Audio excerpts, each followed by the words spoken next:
ಮಹಿಮಾ ಗೊತ್ತಾಗಬೇಕಾಗಿತ್ತಂದ್ರೆ ಅಕ್ಕಲಕೋಟೆ ಶರಣರೇ ಮುಖ್ಯ ಕಾರಣ. ಅಂತ ಮಹಾತ್ಮರ ಸನ್ನಿಧಿಯಿಂದ ಇವ್ರು ಬಂದಾರಂದ್ರ ಅವ್ರು ಬೇರೆ ಇವ್ರು ಬೇರೆ ಅಂತ ಭಾವನೆ ಮಾಡಂಗಿಲ್ಲ. ಹೆಂಗ ಆಲದ ಗಿಡ ಬೀಳಲು ಬಿಟ್ಟವು ಅಂತ ಹೋಗತ್ತು, ಅದ ಒಂದು ಬೇರೆ ಗಿಡ ಕಣ್ಣಂಗ್ ಕಾಣಿಸ್ತೈತಿ. ಆದ್ರ ಮೂಲ ಬೇರೆ ಅದೇ ಇರ್ತೈತಿ. ಅವರೇ ಬೇರೆ ರೂಪದೊಳಗೆ ಶಿಷ್ಯ ಪ್ರಶಿಷ್ಯ ರೂಪೇಣ ಬೋಧಕಂ ಗುರುಮಾಶ್ರಯ ಎನ್ನುವಂತೆ ಅವರ ಶಿಷ್ಯರು ಇಲ್ಲಿ ಬಂದಾರ, ಅವ್ರ ರೂಪದೊಳಗೆ ಅವರೇ ಬಂದಾರಂತ ನಮ್ಮ ಭಾವನೆ. ಅಂತ ಶರಣರಿಗೆ ಮತ್ತೊಮ್ಮೆ ಸ್ವಾಗತವನ್ನು ಕೋರಿ ಅವರು ನಿಮ್ಮನ್ನೆಲ್ಲ ಉದ್ದೇಶಿಸಿ ತಮ್ಮ ಅನುಭವಾಮೃತ ಉಣಬಡಿಸಬೇಕಾಗಿ ಪೂಜ್ಯ ಪಾದರಲ್ಲಿ ವಿನಂತಿ. ಜಯ ಮಂಗಲಂ ಜಯ ನಮಃ ಪಾರ್ವತಿ ಪತೆ ಹರ ಹರ ಮಹಾದೇವ. ಸದ್ಗುರುನಾಥ ಮಹಾರಾಜ್ ಕಿ ಜೈ.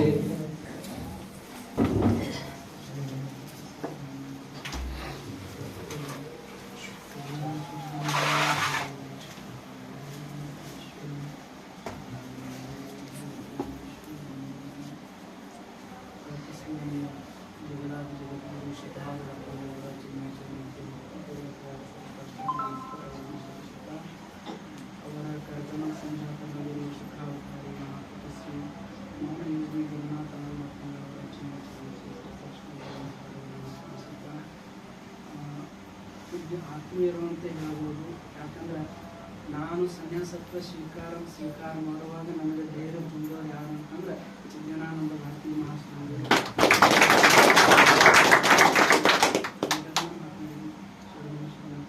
ಮತ್ತು ತಮ್ಮೆಲ್ಲರಿಗೂ ನೋಡಿದ್ರೆ ಬಹಳ ಆನಂದ ಆಗ್ತದೆ. ಯಾಕಂತ ಕೇಳಿದ್ರೆ ಕಲಿಯುಗದಾಗ ಇಂಥ ದೊಡ್ಡ ಮಹಾತ್ಮರು ನೀವು ಸಿಕ್ಕ್ಯಾರಂದ್ರೆ ನಿಮ್ಮ ಸೌಭಾಗ್ಯ ಅದ. ಕಾಲಕ್ಕೆ ಸಿದ್ಧಾರೂಢರ ಪ್ರಚಾರ ಅಕ್ಕಲಕೋಟೆ ಶರಣರು ಮಾಡಿದ್ರು. ಈಗಿನ ಕಾಲಕ್ಕೆ ವರ್ತಮಾನ ಶರಣರು ಯಾರಪ್ಪ ಅಂತಂದ್ರೆ ನಮ್ಮ ನಾನಿಲ್ಲಿ ಬಂದಿದ್ದು ಉದ್ದೇಶನ ಬೇರೆ ಐತಿ. ಅಪ್ಪಗಳು ಮಾಡಿದ್ದು ಅಥವಾ ಒಂದು ವೈಭವದಿಂದ ಇದು ನಮ್ಗೆ ಸ್ವಾಗತ ಮಾಡ್ಕೊಂಡು ಇಲ್ಲ ಆಗಿದ್ದು ಬೇರೆ ಐತಿ. ಯಾಕಂದ್ರೆ ನಾನು ಯಾವಾಗಂದ್ರೆ ನಾನು ಪಟ್ಟಾಭಿಷೇಕ ಆಗುವಂತ ಸಮಯದಾಗ ನಾನು ಸಂಕಲ್ಪ ಮಾಡಿದ್ದೆ. ನಾನು ಅಪ್ಪುಗಳ ದರ್ಶನ ಮಾಡ್ಬೇಕು, ಅವ್ರ ಮಠದಲ್ಲಿ ಇರ್ತಕ್ಕಂಥ ವೈಭವವನ್ನು ನೋಡ್ಬೇಕು, ಮತ್ತು ಕೈಲಾಸ ಮಂಟಪವನ್ನು ನೋಡ್ಬೇಕು, ಅಲ್ಲಿರ್ತಕ್ಕಂಥ ಒಂದು ದಿನಾಲು ನಡೆಯುವಂತ ಪೂಜಾದಿಗಳನ್ನು ನೋಡಬೇಕು. ಅಲ್ಲಿ ಸಿದ್ಧಾರೂಢ ಮಠದಾಗ 24 ಗಂಟೆ ಪಂಚಾಕ್ಷರಿ ಮಂತ್ರದ್ದು ಜಪ ಯಜ್ಞ ನಡೀತಿದ್ರೆ 12 ಗಂಟೆ ನಡೀತಿದ್ರು ಅಂತ ಅದನ್ನು ನೋಡ್ಬೇಕು ಅನ್ನೋ ಒಂದು ಉದ್ದೇಶ ಇಟ್ಕೊಂಡ ಬಂದಿದ್ದ ವಿನಃ ಆದ್ರ ಅಪ್ಪುಗಳಿಂದ ಮಾಡಿದ್ದು ಬಹಳ ವಜ್ಜಿ ಹೊರಿಸಿದ್ರು. ಇಂದಿಲ್ಲ ನಾಳೆ ಇಂದಿನ ಮುಂದಿನ ದಿನಮಾನಗಳಲ್ಲಿ ಆ ವಜ್ಜಿ ಒಂದು ಹೊರಿಸುವಂತ ಅಥವಾ ಒಂದು ಕಡಿಮೆ ಮಾಡ್ಕೊಳ್ಳುವಂತ ಒಂದು ಅವಕಾಶ ವಿನಂತಿ ಮಾಡ್ಕೊಂತ ಬಹಳ ಪುಣ್ಯವಂತರಾಗಿರ್ತೀವಿ. ಜೋಡ್ಪುರಲ್ಲಿ ಏನೋ ಭಕ್ತರುಗಳಿರಲ್ಲ, ಏನು ಈಗಿಂದ ಒಂದು ವರ್ತಮಾನಕ್ಕೆ ಕಲಿಯುಗದಾಗ ಈ ಕ್ಷಣದಾಗ ಎಂಥ ಮಹಾತ್ಮರು ನಿಮ್ಗೆ ದೊರಕ್ಯಾರ ಅಂತ ಕೇಳಿದ್ರು ಸಾಕ್ಷಾತ್ ಸಿದ್ಧಾರೂಢರು ಬಂದಾರ ಅಂದ್ರೆ ಏನ್ ತಪ್ಪಾಗುತ್ತೆ. ಎಲ್ಲಾ ಒಂದು ವೇದ ಆಗಮ ನಿಗಮಗಳು ಎಲ್ಲವೂ ಹೇಳ್ತಾವ, ಕರ್ಮಕಾಂಡ ಮಾಡು, ಅದನ್ನು ಮಾಡು, ಇದನ್ನು ಮಾಡು. ಆದ್ರ ಯಾರಪ್ಪ ಅಂತಂದ್ರೆ ಭಕ್ತಿ ಆಚಾರ್ಯರಾಗಿರ್ತಕ್ಕಂಥ ಯಾರು ನಾರದ ಮುನಿಗಳು ಅವ್ರು ಹೇಳ್ತಾರೆ ಏನಂತಂದ್ರೆ ಪರಮಾತ್ಮನಿಗೆ ಪ್ರಾಪ್ತಿ ಮಾಡ್ಕೊಳ್ಳಕ್ಕೆ ಅತಿ ಸುಲಭವಾದದ್ದು ಮಾರ್ಗ ಯಾವ್ದಪ್ಪ ಅಂತಂದ್ರೆ ಭಕ್ತಿ. ಆ ಭಕ್ತಿ ಮಾರ್ಗ ನಿಮ್ಗೆ ಜ್ಞಾನಾನಂದ ತೋರ್ಸ್ಯಾರ, ಅದನ್ನು ಕಾಯ್ಕೊಂಡು ಹೋದ್ರಿ ಅಂದ್ರೆ ನಿಮ್ಗೆ ಜನ್ಮ ಮುಕ್ತ ಆಗ್ತದೆ ಅಂತ ಹೇಳಿ ಸಂತೋಷ. ಪುನಃ ಅವರು ಮತ್ತೆ ನಮ್ಮ ಕ್ಷೇತ್ರಕ್ಕೆ ಮೇಲೆ ಆಗಮಿಸ್ತಾ ಇರಬೇಕು. ಅವ್ರು ಯಾಕಂದ್ರ ಅವರು ವಿದ್ಯಾಗುರುಗಳು ಕಣ್ಣೇರಿ ಅಪ್ಪುಗಳು. ಎಷ್ಟಾಗ್ಲಿ ಅದು ತಾಯಿ ಬೇರೆ ಇದ್ದಂಗ ಯಾವಾಗ್ಲೂ ಅಲ್ಲಿ ಹೋಗೋದು ಅವ್ರದ್ದು ಇರ್ತದೆ. ಕಣ್ಣೇರಿ ಹೋಗ್ಬೇಕಾದ್ರೆ ನಮ್ ದಾಟೆ ಹೋಗ್ಬೇಕು.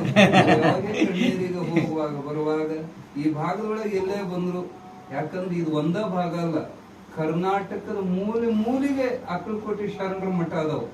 ಅಕ್ಕಲಕೋಟೆ ಶರಣರು ಹೋಗಲಾರದ ಜಾಗನೇ ಇಲ್ಲ. ಆ ಶಿವಮೊಗ್ಗ ಹಿಡ್ಕೊಂಡು ಈ ಕಡೆ ಮೈಸೂರು ಭಾಗ ಹಿಡ್ಕೊಂಡು ಈ ಕಡೆ ಎಲ್ಲ ಮೂಲಿಗಳಿಗೂ ಅವ್ರ ಸಂತರು ಎಲ್ಲೆಲ್ಲಿ ಹೋಗ್ಯಾರಲ್ಲ ಒಂದು ಮಠನೇ ಆಗ್ಯಾವ. ಇಲ್ಲಿ ನಮ್ಮ ಕಾನಟ್ಟಿ ಅವು ಇಲ್ಲೆಲ್ಲ ಇಲ್ಲೂ ಅಪ್ಪುಗಳ ಮಠ ಐತಿ. ಅವ್ರು ಈ ಭಾಗದೊಳಗೆ ಯಾವಾಗೇ ಬಂದ್ರು ಈ ಆಶ್ರಮ ನಿಮ್ಮದು, ನೀವು ಇಲ್ಲಿ ಬಂದು ಪುನಃ ಬರ್ತಾ ಹೋಗ್ತಾ ಇರ್ಬೇಕನ್ನುವಂತ ವಿನಂತಿನ ಎಲ್ಲರ ಪರವಾಗಿ ಮಾಡ್ತಾ ಪೂಜ್ಯರಿಗೆ ಶ್ರೀ ಕ್ಷೇತ್ರದ ವತಿಯಿಂದ ಒಂದು ಸಣ್ಣ ಸನ್ಮಾನವನ್ನು ಮಾಡುವಂತದ್ದನ್ನ ಶಿವಾಯ ನಮಃ. ಶಿವಾಯ ನಮಃ.